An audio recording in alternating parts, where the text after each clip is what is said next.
Everyone, मेरे YouTube channel में आपका स्वागत है। आज हम 2019 का जो एचटेट पीजीटी बायोलॉजी यानी कि लेवल 3 का पेपर है, उसमें सेट ए में हम क्या डिस्कस करने वाले हैं, हिंदी पोर्शन को डिस्कस करने वाले हैं। तो stay tune with me and let's start with question number 31। हमारा 31 क्वेश्चन क्या बोलता है, देखते हैं। So this is our first question. पहले क्वेश्चन में क्या पूछा गया है कि वार्तनिक दृष्टि से अशुद्ध शब्द का चयन कीजिए। वार्तनिक दृष्टि मतलब कि वर्तनी हमें देखनी है कि किस शब्द की यहाँ पे शुद्ध है और किसकी अशुद्ध है। पड़ोसी ऐसे ही लिखा जाता है, बिल्कुल सही है। सुधीजन भी ऐसे ही लिखा जाता है। सफलतापूर्वक में हमारा बड़ा ऊ आता है, छोटा ऊ नहीं आता। द्रवीभूत भी हमारा ऐसा ही लिखा जाता है। तो सरलतापूर्वक में हमारा क्या आएगा, बड़ा ऊ आएगा। तो ये क्या है, हमारा अशुद्ध है। अगला प्रश्न क्या कहता है, संधि विच्छेद एवं शब्द निर्माण की दृष्टि से असंगत विकल्प चुनिए। इसमें से कौन सा असंगत है। देखो, पहला हमारे पास क्या है, विषो प्लस इक्के है ना। क्या है हमारे पास, विषो प्लस इक्के है। और विषो प्लस इक्के है।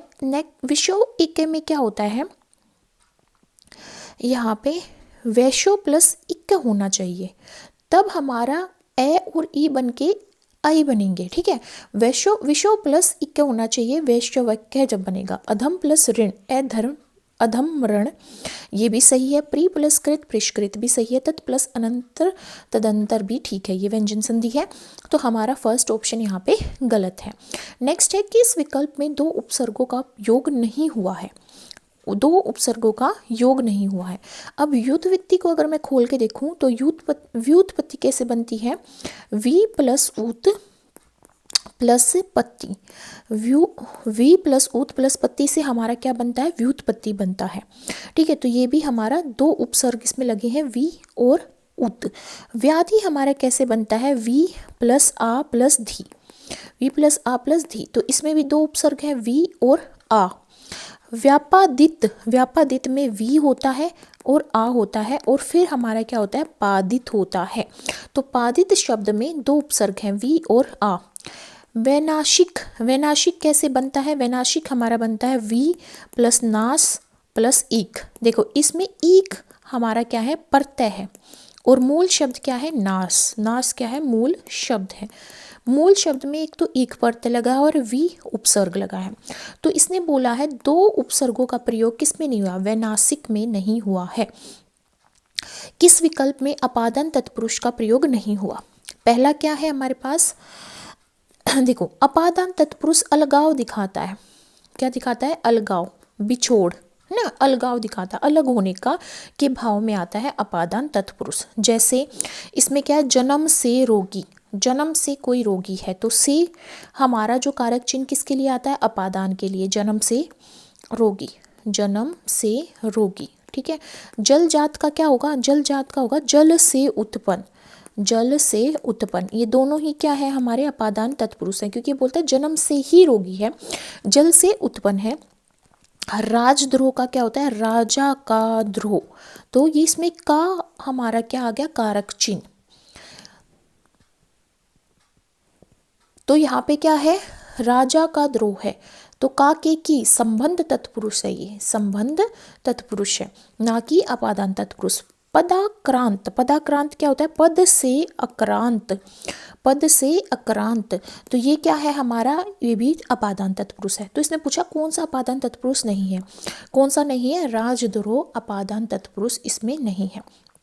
अगला प्रश्न है, आज का अधिकतम तापमान 35 डिग्री सेंटीग्रेड रहा। इस वाक्य में प्रयुक्त विशेषण का भेद इंगित कीजिए। विशेषण इसमें देखना है। देखो, तापमान, आज का अधिकतम तापमान, तापमान के बारे में बताया गया है। तापमान की विशेषता बताई गई है कि कैसा तापमान है, 35 डिग्री सेंटीग्रेड। तो तापमान की विशेषता बताएगी। अब ये पूछा गया ये विशेषण किस प्रकार का है, निश्चित संख्यावाचक विशेषण है, संख्यावाचक तो है, संख्यावाचक है? नहीं, संख्या तो नहीं बता रहा, पैमाना बता रहा है। और पैमाना जिसमें बताया जाता है वो क्या होता है? परिमाणवाचक विशेषण होता है। परिमाणवाचक विशेषण होता है क्योंकि इसमें पैमाना बताया गया है कि 35 डिग्री सेंटीग्रेड। ठीक है, अनिश्चित भी नहीं है क्योंकि इसमें तो हमें डायरेक्ट हमें एग्जैक्ट बता रखा है 35 डिग्री है। तो ये क्या है? निश्चित परिमाणवाचक विशेषण है। अगला प्रश्न है, किस शब्द में अब उपसर्ग का प्रयोग हुआ है? अब ये क्या है? अवाच्य। ये क्या है हमारे पास? अवाच्य है। अवाच्य में क्या उपसर्ग लगता है? अ प्लस वाच्य, वाच्य, अ प्लस वाच्य हमारा क्या होता है? अवाच्य। अवधि में क्या होता है? अव प्लस धी, अव प्लस धी होता है। अवधि में क्या होता है? अव प्लस धी होता है। तो इसमें क्या लिखा है? अव उपसर्ग लगा है। अवचन में क्या होता है? अ प्लस वचन होता है। अविनिष्ट में क्या लगता है? अ प्लस विनिष्ट लगता है, विनष्ट, है ना। तो इसमें अव उपसर्ग किस में लगा है? हमारा अवधि के अंदर लगा है। अगला प्रश्न है, संज्ञाओं की दृष्टि से असंगत विकल्प चुनिए। पहला क्या है? व्यक्तिवाचक संज्ञाएं सदैव एक वचन में प्रयुक्त होती हैं। तो ये तो बिल्कुल गलत है क्योंकि इसने बोला सदैव एक वचन में प्रयुक्त होती हैं। ऐसा हमेशा सही नहीं होगा। जैसे रावण का एग्जाम्पल लें, रावण का एग्जाम्पल लें तो रावण क्या है? हमारा व्यक्तिवाचक संज्ञा का एक उदाहरण है। अब मैं बोल रही हूँ आजकल शहरों में बहुत रावण मिलते हैं, या बहुत आजकल शहरों में रावणों की प्रचुरता है या रावणों की अधिकता है ना। तो वो वहाँ पे मैं रावणों यूज़ करूँगी, है ना। तो वो हमारा व्यक्तिवाचक से जातिवाचक में कन्वर्ट हो रहा है और व्यक्तिवाचक यहाँ पे बहुवचन में यूज़ हो रहा है। तो ये हमेशा एक वचन में नहीं होता। व्यक्तिवाचक संज्ञाएं अनंत होती हैं, ये सही है। ईर्ष्या, रोग, जन्म, मृत्यु आदि यौगिक भाववाचक संज्ञाएं, ये भी बिल्कुल ठीक है। व्यक्तिवाचक एवं भाववाचक संज्ञाओं का जातिवाचक संज्ञाओं में रूपांतर किया जा सकता है। जैसे हमें ऊपर देखें, व्यक्तिवाचक एवं भाववाचक संज्ञाओं को हम किस में कन्वर्ट कर सकते हैं? जातिवाचक संज्ञा में कन्वर्ट कर सकते हैं। ये भी बिल्कुल सही है। तो ऑप्शन क्या है हमारा? ये आंसर क्या है? फर्स्ट है, क्योंकि सदैव एक वचन में प्रयुक्त नहीं होती, वो बहुवचन में भी प्रयुक्त होती हैं। अगला प्रश्न है, किस विकल्प में भाववाचक कर्त प्रत्यय को प्रयोग नहीं किया गया? देखो, पहला क्या है? प्रोसैया, प्रोसैया, प्रोसना, प्रोसना एक क्रिया है। प्रोसना, खाना परोसना, परोसना क्या है? एक क्रिया है, खाना परोसा किसी को। तो क्रिया से यहाँ पे कृतवाच्य बना है प्रोसैया, है ना। कर्तवाच्य है, कर्त प्रत्यय, सॉरी, कर्त प्रत्यय बना है, कृत प्रत्यय है इसमें प्रोसैया में। अब देखो, पछतावा, छिड़काव और गड़गड़ाहट ये भाव को व्यक्त कर रहे हैं। तो ये हमारा भाव प्रत्यय है, ये हमारा भाव प्रत्यय क्रिया से ये बने हैं। ठीक है, इसलिए ये हमारे किसको दर्शाते हैं? भावों को दर्शाते हैं। तो यहाँ पे कृत प्रत्यय कौन सा है? प्रोसैया है। नेक्स्ट है, संधि की दृष्टि से असंगत विकल्प है उपनिष्ठ प्लस मीमांसा। तो द में कन्वर्ट हो जाएगा उपनिष्ठ मीमांसा।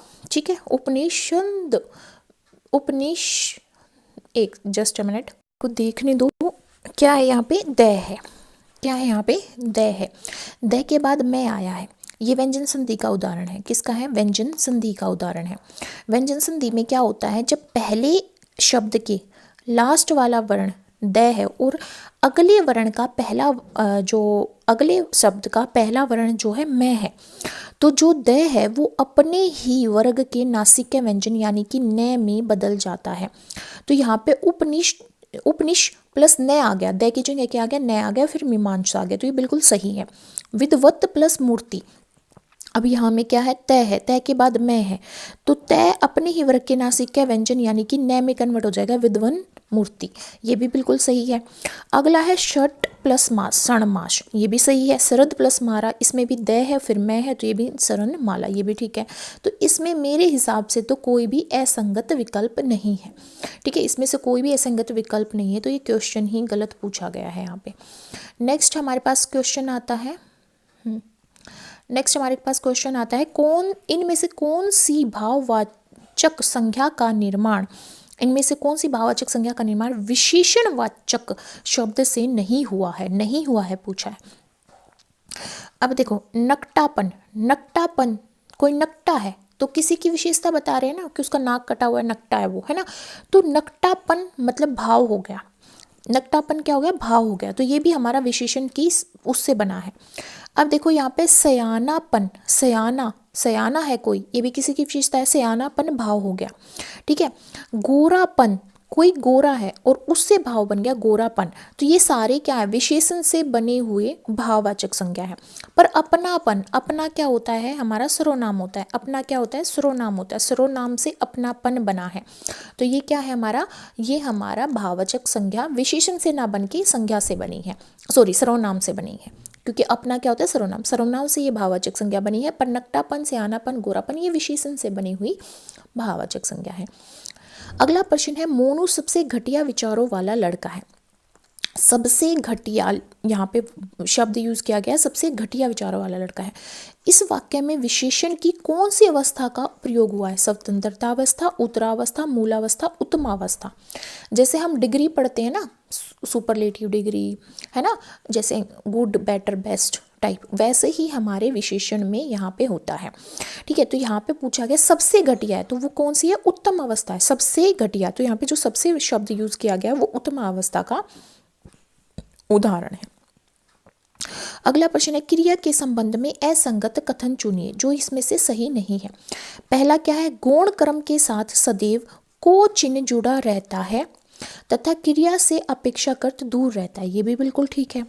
यदि वाक्य में दो कर्म है तो क्रिया से किसे या किसको प्रश्न करने पे जो उत्तर मिलता है वह मुख्य क्रिया होती है, नहीं, किसे या किसको प्रश्न करने से जो हमें उत्तर मिलता है वो गौण क्रिया का उदाहरण है, वो गौण कर्म का उदाहरण है, ठीक है, सॉरी, गौण कर्म का उदाहरण है। जब हम क्या प्रश्न पूछते हैं, क्या प्रश्न पूछते हैं तो वो मुख्य क्रिया का उदाहरण होता है, वो किसका उदाहरण होता है, मुख्य क्रिया का उदाहरण होता है, ठीक है। अगला प्रश्न हमारे पास क्या है, अच्छा, फिर अगला दे रखा है इसमें ऑप्शन, जिन्हें कर्म के अतिरिक्त अन्य किसी पूरक शब्द की आवश्यकता नहीं पड़ती उन्हें पूर्ण सकर्मक क्रिया कहते हैं, बिल्कुल सही है। आना, उड़ना एवं तैरना गत्यार्थक पूर्ण अकर्मक क्रियाएं होती हैं, ये भी बिल्कुल सही है। गत्यार्थक जाने में जो पूर्ण होती हैं अकर्मक क्रिया होती हैं, क्योंकि यहाँ पे किसी कोई भी यहाँ पे कर्म पे प्रभाव नहीं पड़ता। वार्तनिक की दृष्टि से शुद्ध शब्द का चयन कीजिए। वर्तनी की दृष्टि से देखते हैं कौन सा शुद्ध शब्द है, इसमें शुद्ध शब्द है द्रष्टव्य, बिल्कुल सही है। प्रीसिस्ट होता है, टय होता है, यहाँ पे ठय नहीं होता। आदिष्ट होता है, अंत्येष्ट, अंत्यो,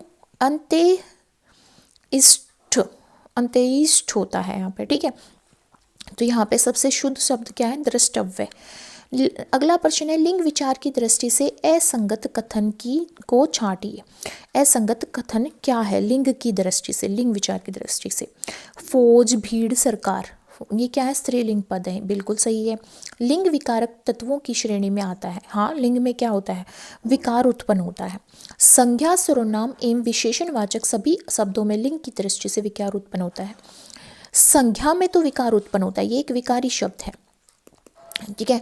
और जो हमारे पास क्या होता है, विशेषण, विशेषण में भी विकार उत्पन्न होता है, पर जो सर्वनाम होता है उसमें लिंग की दृष्टि से विकार उत्पन्न नहीं होता। जैसे आप है तो आप ही रहेगा, चाहे वो स्त्रीलिंग है चाहे वो पुरुष है, ठीक है। तो सर्वनाम में विकार उत्पन्न नहीं होता, पर संज्ञा या विशेषण में लिंग की दृष्टि से विकार उत्पन्न होता है, ठीक है। तो यहाँ पे ये हमारा असंगत है।